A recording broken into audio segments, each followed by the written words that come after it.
오늘 주신 하나님의 말씀 레위기서 17장입니다. 17장 전체를 읽어야 하지만 오늘 8절로 11절까지만 저와 여러분 우선 함께 합독하도록 하겠습니다. 레위기 17장 8절로 11절입니다. 저와 여러분 함께 합독하겠습니다. 10절부터요. 이스라엘 집 너는 또 그들에게 이르라. 이스라엘 집 사람이나 혹은 그들 중에 거류하는 거류민이나 번제물이나 제물을 드리되 회막문으로 가져다가 여호와께 드리지 아니하면 그는 백성 중에서 끊어지리라. 이스라엘 집 사람이나 그들 중에 거류하는 거류민 중에 무슨 피든지 먹는 자가 있으면 내가 그 피를 먹는 그 사람에게는 내 얼굴을 대하여 그를 백성 중에서 끊으리니 육체의 생명은 피에 있음이라. 내가 이 피를 너희에게 주어 제단에 뿌려 너희 생명을 위하여 속죄하게 하였나니 생명이 피에 있으므로 피가 죄를 속하느니라. 아멘.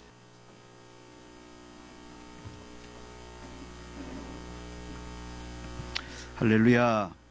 우리 앞뒤 좌우로 축복하면서 말씀의 은혜를 나누겠습니다. 하나님을 미소 짓게 하십시다. 주일날 예배마다 우리 레위기를 통해 주시는 말씀의 은혜를 함께 나누고 있습니다. 오늘은 17장 전체를 가지고 함께 주시는 말씀의 은혜를 나누겠는데요. 레위기 17장은 일명 피의 규례입니다. 이스라엘 백성들이 하나님께 제사를 드릴 때에 제물의 피를 어떻게 처리할 것인가에 대한 규례입니다. 하나님 앞에 제사 드릴 때에 제물을 죽여야 되잖아요. 제물의 피를 흘려야 되잖아요. 그 하나님 앞에 드리는 제물의 피를 흘려서 어떻게 처리해야 될 것인가, 어떻게 다루어야 될 것인가에 대한 규례가 바로 17장의 내용입니다. 17장 전체를 보면 여러 가지 피의 규례들이 등장하고 있지만 크게 두 가지로 요약해서 이 시간 함께 살펴보며 오늘 우리들에게 주시는 은혜를 함께 나누고자 합니다. 첫째로 피의 규례들 중에 핵심 내용은 생명이 피에 있다는 것입니다. 다시 말해서 피는 생명이라는 것입니다. 이것이 성경의 선언입니다. 우리 오늘 읽은 말씀 가운데 11절을 함께 읽어보실까요? 11절 한 번 더 함께 읽어봅니다. 시작. 육체의 생명은 피에 있음이라.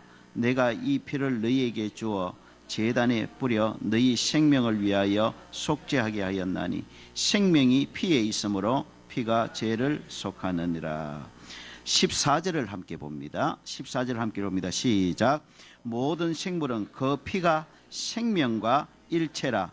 그러므로 내가 이스라엘 자손에게 이르기를 너희는 어떤 육체의 피든지 먹지 말라 하였나니 모든 육체의 생명은 그것이 피인적 그 피를 먹는 모든 자는 끊어지리라.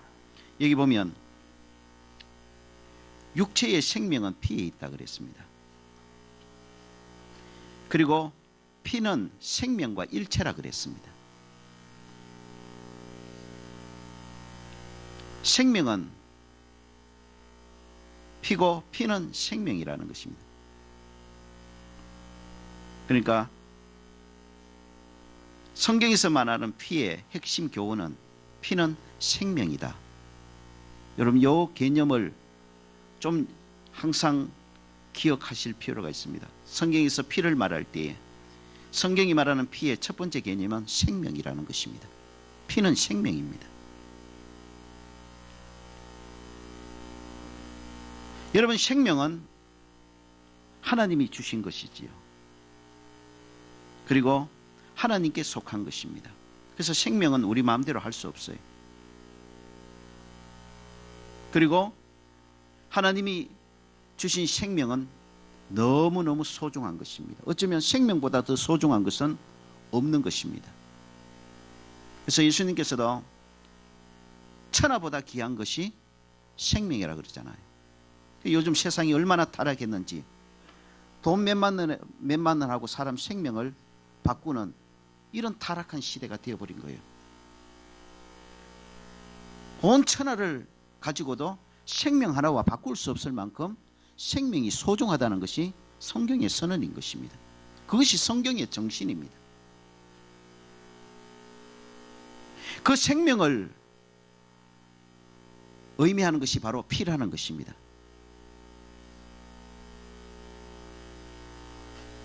그 생명은 너무너무 소중한 것이죠.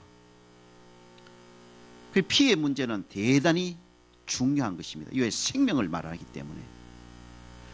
그래서 오늘 본문은 소중한 생명의 피를 어떻게 관리해야 되는지 두 가지를 말씀하고 있습니다. 첫째로 아무 데서나 피를 흘려서는 안 된다는 것입니다. 여러분, 우리 오늘 읽은 말씀 앞부분에 3절 4절을 함께 읽어보실까요? 17장 3절 4절입니다. 시작. 이스라엘 집의 모든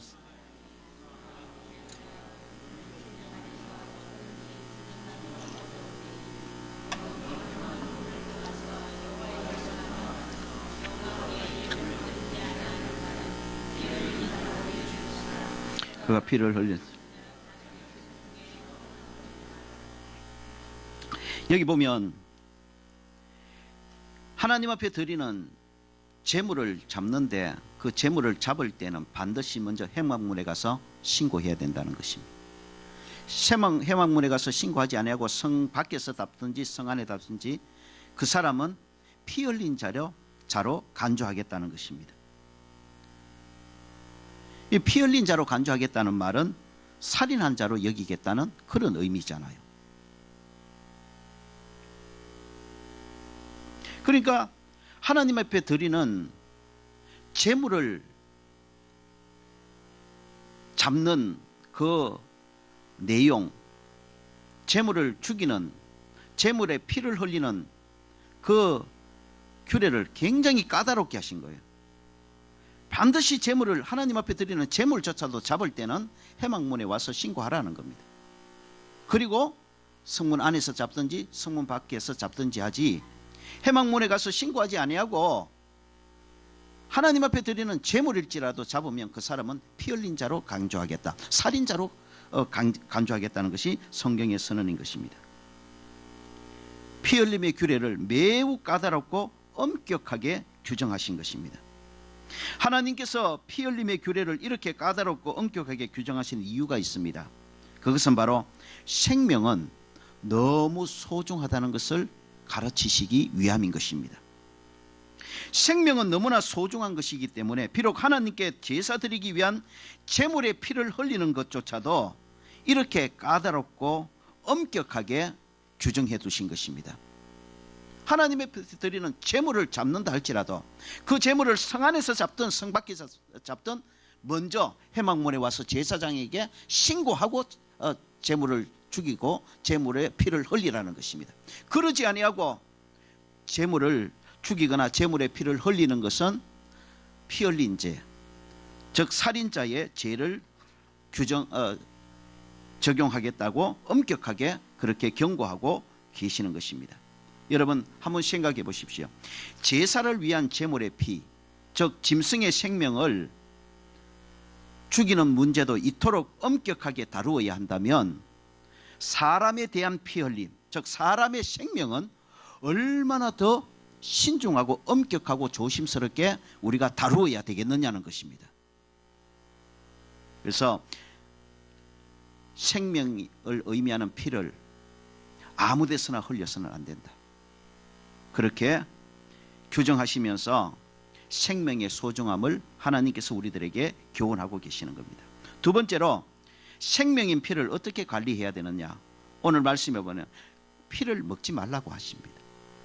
오늘 레위기 17장 10절을 다시 한번 더 읽어보도록 하겠습니다. 레위기 17장 10절입니다. 함께 읽어봅니다. 시작. 이스라엘 집 사람이나 그들 중에 거류하는 거류민 중에 무슨 피든지 먹는 자가 있으면 내가 그 피를 먹는 그 사람에게는 내 얼굴을 대하여 그를 백성 중에서 끊으리니 그랬습니다. 여기 보면 하나님께서 누구든지 피를 먹지 말라고 엄격하게 명령하고 계십니다. 만약 피를 먹는 자는 하나님의 얼굴을 그 사람에게서 끊어버리겠다고 말씀하십니다. 여러분, 하나님의 백성들에게 하나님의 얼굴을 끊어버린다는 것은 최고의 저주를 말하는 겁니다. 피를 먹는 자를 향해서 하나님께서 최고의 저주를 선언하고 계시는 거예요. 그럼 왜 이렇게 하나님께서 피를 먹지 말라고 엄중하게 경고하고 계십니까? 그 이유가 뭐냐 하는 것입니다.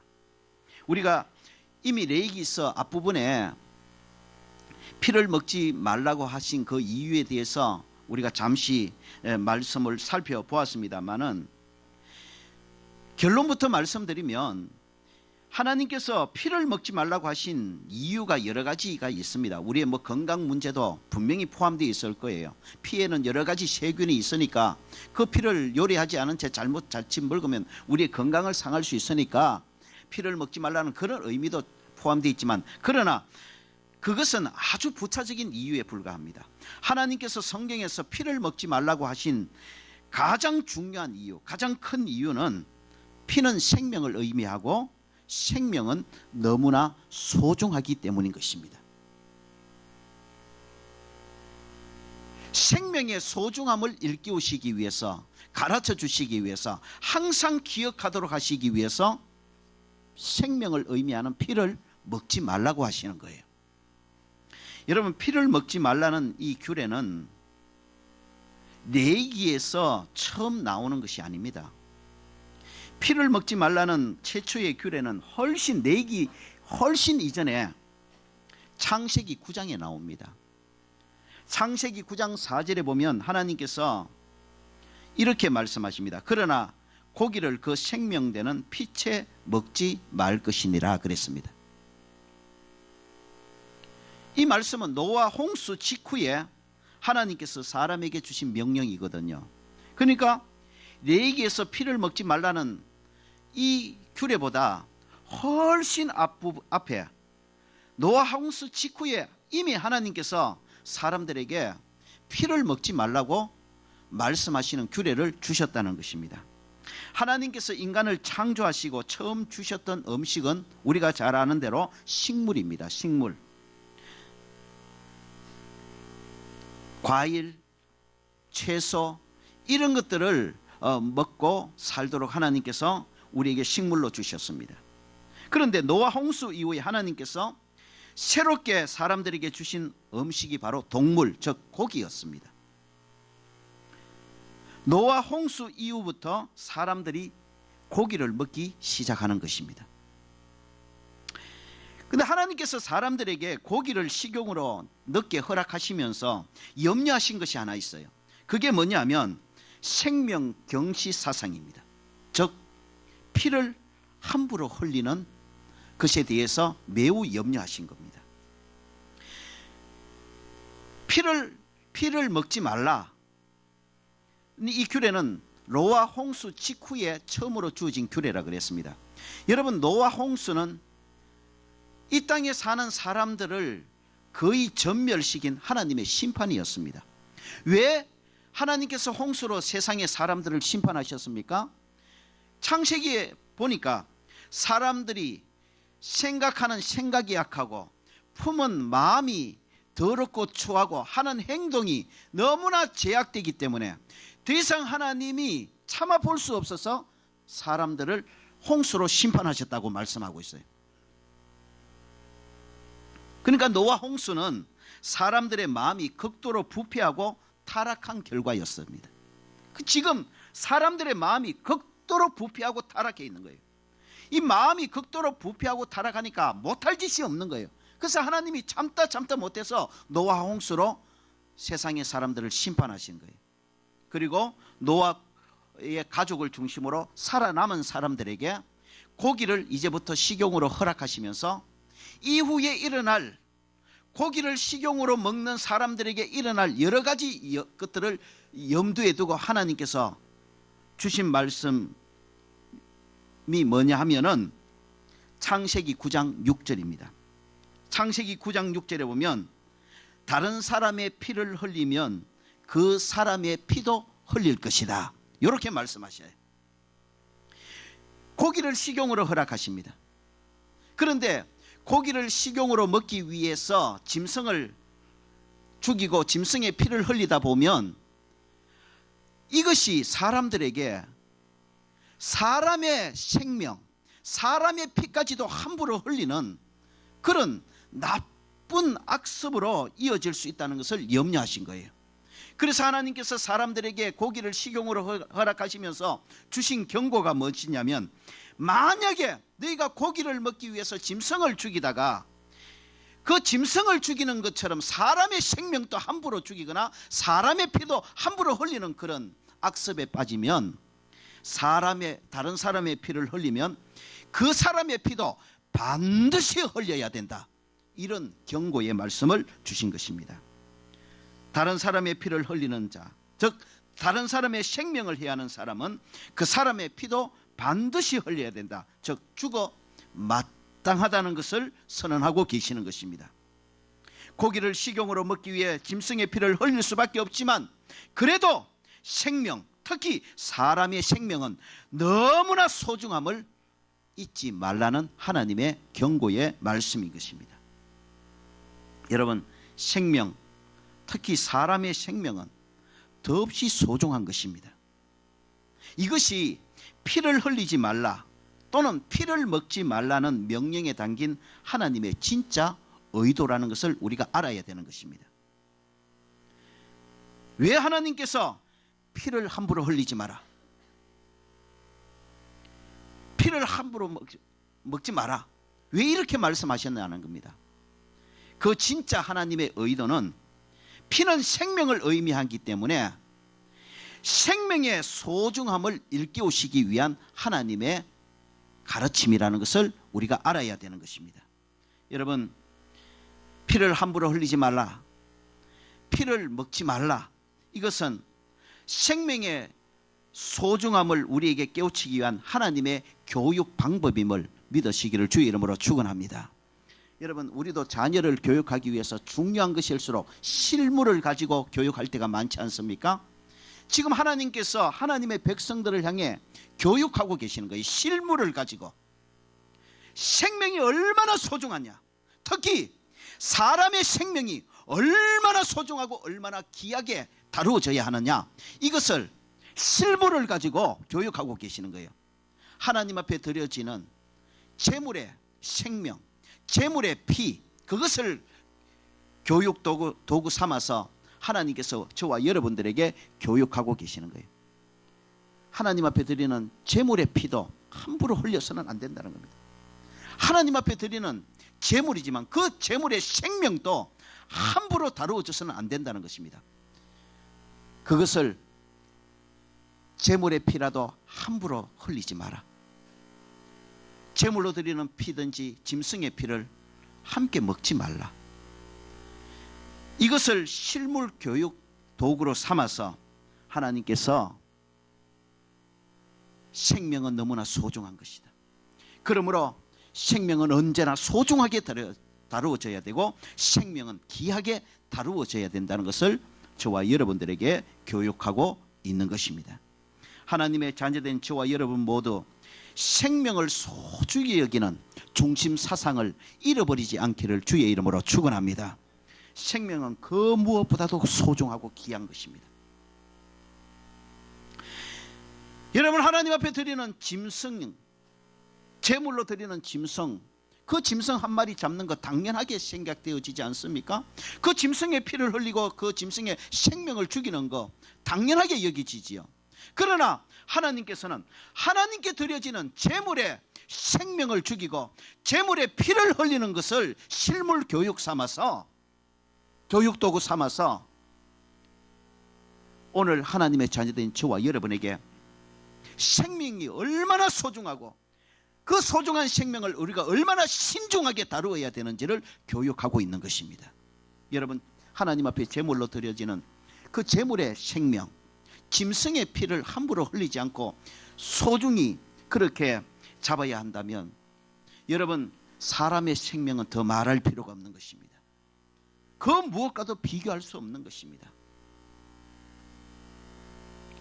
짐승의 생명을 소중하게 다루어야 한다면 사람의 생명은 더 소중하게 다루어져야 되는 것입니다. 짐승의 피를 함부로 흘리지 말아야 된다면 사람의 피를 흘리는 문제는 정말 더 심각한 문제인 것입니다.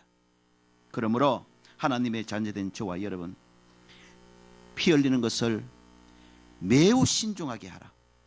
피를 먹지 말라는 하나님의 그 말씀 속에 진짜 담겨진 메시지를 바로 깨닫고 생명을 소중하게 여기라. 생명을 귀하게 여기라. 이 하나님의 메시지를 가슴 깊이 받아 이 땅을 살아가는 동안 생명, 특히 사람의 생명을 귀하게 여기고 소중하게 여기는 사상을 가지고 살아가는 저와 여러분 모두가 되어주시기를 주의 이름으로 축원합니다. 두 번째로 피의 규례들 중 핵심 내용은 피는 속죄의 길이라는 것입니다. 17장을 통해서 가르쳐주는 피의 규례 가운데 가장 중요한 첫 번째는 피는 생명을 의미한다. 그래서 피를 함부로 흘리지 마라, 피를 먹지 말라는 것은 단순히 뭐 선지국 먹지 말라는 그 정도의 메시지가 아니라는 겁니다. 피는 생명을 의미한다는 거죠. 그 생명이 피라는 거죠. 그러므로 피를 함부로 흘리지 마라, 피를 먹지 말라는 것은 생명을 소중하게 여기라. 생명을 다루는 문제는 신중해야 된다는 것을 저와 여러분에게 가르쳐 주는 거예요. 우리 자신의 생명이든지 남의 생명이든지 하나님의 자녀들은 최고로 소중히 여기고 최고로 신중하게 다루는 그런 사상을 가지고 살아야 되는 이유가 거기에 있는 것입니다. 그리고 피의 규례들 중 핵심 내용되는 것 두 번째는 바로 피는 속죄의 방법이라는 것입니다. 피가 속죄의 길이라는 것입니다. 우리 오늘 읽은 말씀 다시 한 번 더 읽어보실까요? 17장 11절을 함께 읽어봅니다. 시작. 육체의 생명은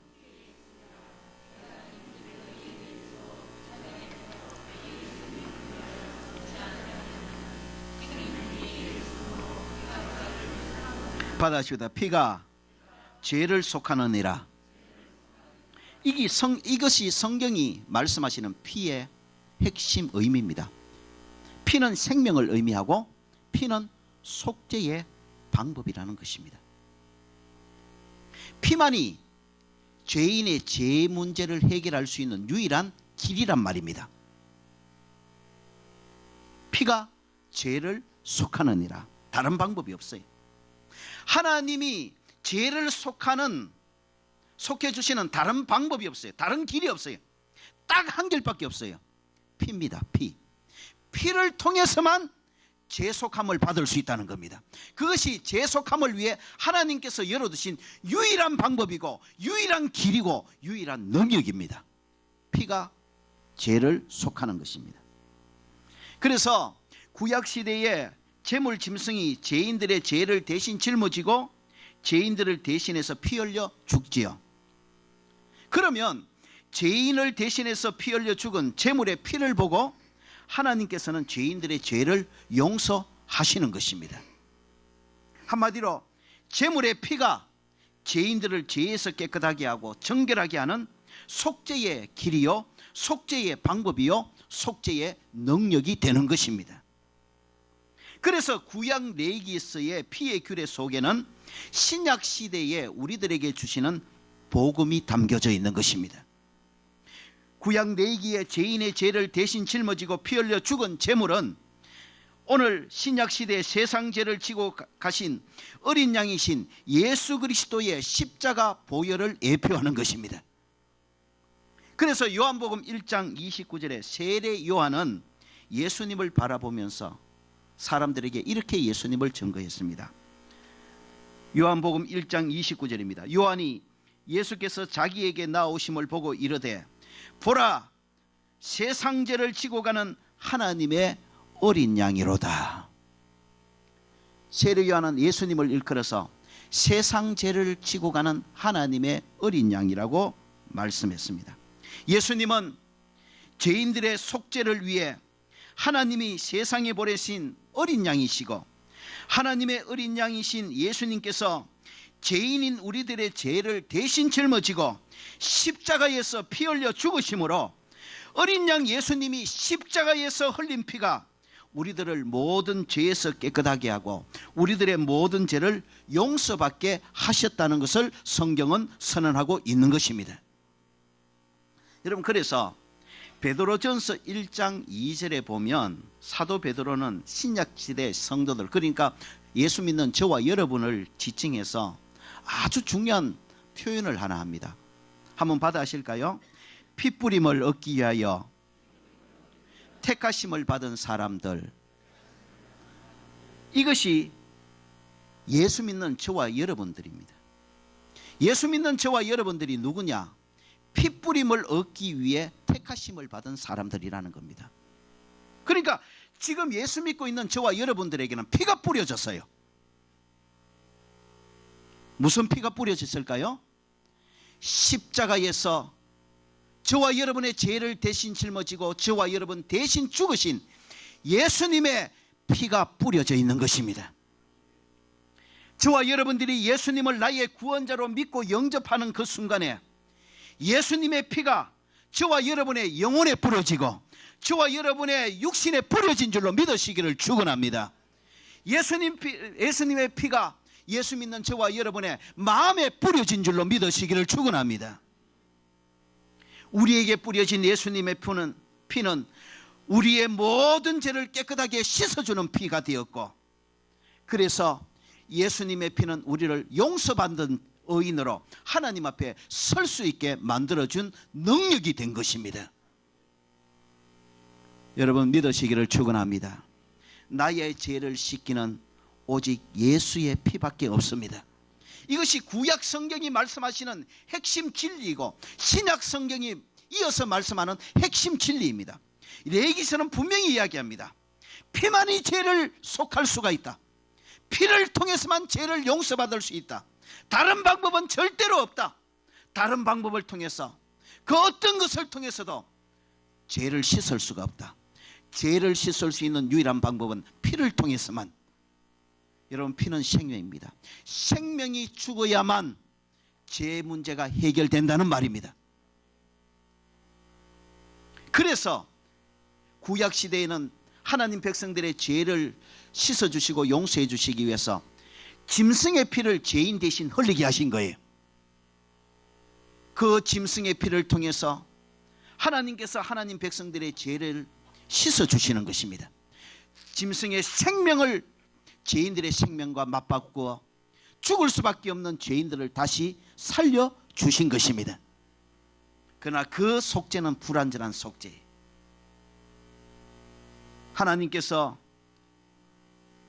신약시대에는 더 이상 짐승의 피를 통해서 하나님 백성들의 죄를 일시적으로 씻어주시는 그 속죄의 방법을 원치 않으셨습니다. 그래서 하나님의 독생자이신 예수님을 육신을 가지고 죽을 수 있는 사람으로 이 땅에 보내주신 것입니다. 그래서 죽을 수 있는 사람으로 이 땅에 보내신 예수님에게 저와 여러분의 모든 죄를 대신 짊어지우신 것입니다. 그래서 예수님은 세상 죄를 지고 가는 하나님의 어린 양이신 것입니다. 예수님 십자가에 죽었습니다. 피 흘려 죽으셨습니다. 예수님 왜 십자가에 피 흘려 죽으셨습니까? 저와 여러분의 모든 죄를 대신 지고 저와 여러분이 죽어야 될 죽음을 예수님께서 대신 죽어 주신 것입니다. 중요한 사실은 예수님께서 십자가에 피 흘려 죽으신 것은 내 죄를 대신해서 내가 죽어야 될 죽음을 대신 죽었습니다. 이것을 믿음으로 받아들이는 자는 예수의 피가 뿌려지는 것입니다. 그 영혼에 예수의 피가 뿌려지고 그 마음에 예수의 피가 뿌려지고 그 육신에 예수의 피가 뿌려지는 것입니다. 그래서 영으로 죄를 짓고 마음으로 죄를 짓고 생각으로 죄를 짓고 몸으로 죄를 짓고 살아온 저와 여러분의 모든 죄를 예수님의 피가 깨끗이 씻어주시는 것입니다. 그리고 죄 많아 하나님 앞에 설 수 없던 저와 여러분들 예수님의 피로 깨끗이 씻어주시고 의인 만들어 하나님 앞에 오늘 또 서서 하나님 앞에 예배드릴 수 있는 의인으로 삼아 주신 것입니다.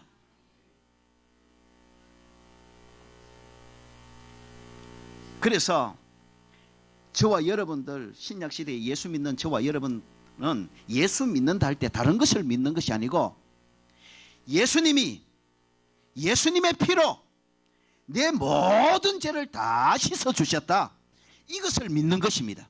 이것을 믿을 때에 그 믿는 그대로 예수님의 피가 저와 여러분에게 뿌려져서 저와 여러분 지금까지 지은 모든 죄를 예수님의 피가 깨끗이 씻어 주시고 깨끗이 도말해 주시는 놀라운 역사를 저와 여러분에게 이루어 주시는 것입니다.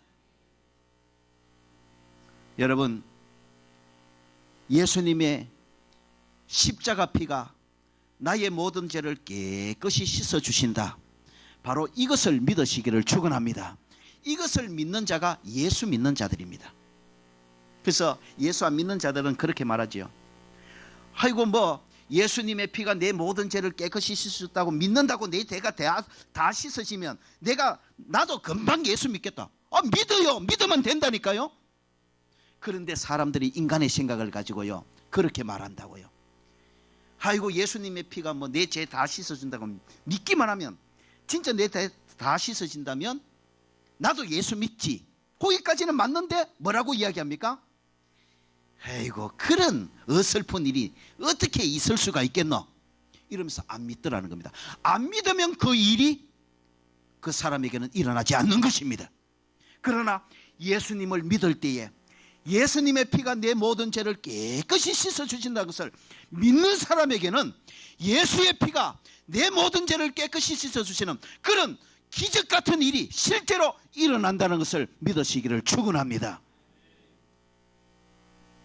여러분, 나의 죄를 씻는 방법은, 나의 죄를 해결하는 방법은 오직 예수의 피밖에 없습니다. 고행으로도 안 됩니다. 선행으로도 안 됩니다. 그 어떤 방법으로도 내 죄를 씻을 수는 없습니다. 내 죄를 씻을 수 있는 방법은 구약이나 신약이나 딱 하나밖에 없습니다. 피가 흘려져야 됩니다. 피로만이 씻을 수 있는 것입니다. 구약에는 불완전하지만 짐승의 피를 통해 하나님 백성들의 죄를 씻어 주셨지만, 그러나 이제 저와 여러분들은 하나님 앞에 딱 한 번 드림으로 완전한 제사가 된 예수님의 생명을 제물로 드려서 예수님의 피로 완전하게 저와 여러분의 죄를 씻어주시는 놀라운 구속의 길을 활짝 열어놓으심을 믿으시기를 축원합니다. 이제 누구든지 예수님의 피가 내 죄를 깨끗이 씻어주신다, 이것을 믿기만 한다면, 믿는 자는 오늘 이 시간에 이 자리에서 예수님을 믿는 저와 여러분의 모든 죄를 예수님의 피가 깨끗이 뿌려져서 씻어주시고 용서해 주시고 해결해 주신다는 것을 믿으시기를 주의 이름으로 축원합니다. 그래서 우리 예수 믿는 자들은 예수님의 피를 그냥 피라고 하지 않고 보혈이라고 고백하는 거예요. 왜요? 다른 방법으로는 내 죄를 씻을 수 없었는데 오직 예수님의 피로 내 모든 죄 문제가 해결되거든요. 딱 하나밖에 없어요. 그래서 예수님의 피는 보통 피가 아니고 보배로운 피인 것입니다. 왜요? 예수님의 피를 통해서만 내 모든 죄가 씻어지고 내 모든 죄 문제가 해결되기 때문인 것입니다. 여러분, 이 시간 이 자리에 나오신 저와 여러분, 예수님의 피가 내 모든 죄 문제를 씻어주시고 해결하신 보배 피라는 것을 정말 마음으로 인정하고 예수님의 피는 보혈입니다, 보배 피입니다라고 언제 어디서라도 간증할 수 있는 그런 믿음의 사람들이 되어지기를 주의 이름으로 축원합니다. 말씀의 결론을 맺겠습니다. 레위기의 피의 규례 속에 담겨진 하나님의 본심을 우리가 이 시간에 바로 깨닫는 귀한 은혜가 있기를 주의 이름으로 축원합니다. 피는 생명입니다. 그것이 하나님의 선언입니다. 그래서 피 흘림을 또 조심하고 또 조심하고 또 조심하라고 하신 겁니다. 생명은 소중한 것이기 때문인 것입니다. 그래서 피를 먹지 말라고 하시는 거예요. 단순히 피에 세균이 많아서 너희 건강을 해칠 수 있으니까 선지국 먹지 말라, 이 의미가 아니에요. 여러분, 선지국 마음껏 드십시오.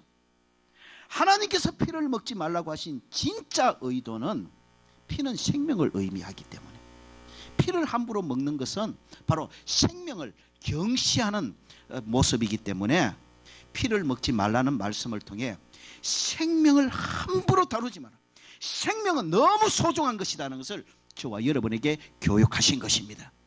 생명을 소중하게 여기시기를 주의 이름으로 축원합니다. 내 생명도 소중한 겁니다. 하나님이 주신 거기 때문에 그래요. 내 생명을 내 생명이라고 그래서 함부로 다루면 안 되는 거예요.